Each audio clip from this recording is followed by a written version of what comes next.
Salamu alaikum. Inna lillahi wa inna ilaihi raji'un.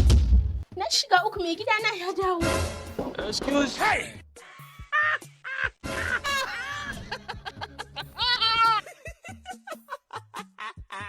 Photo. Not be juju be that. Kina ji ina ta nokin saboda kin mai da ni mahaukaci kin manna tsaye?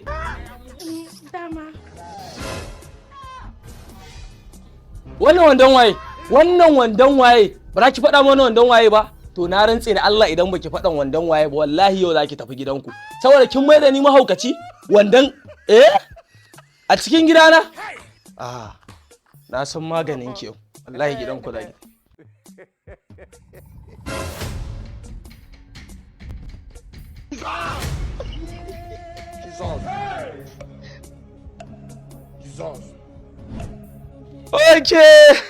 Na manta ashe wandona ne da na siyo jiya a Wambai.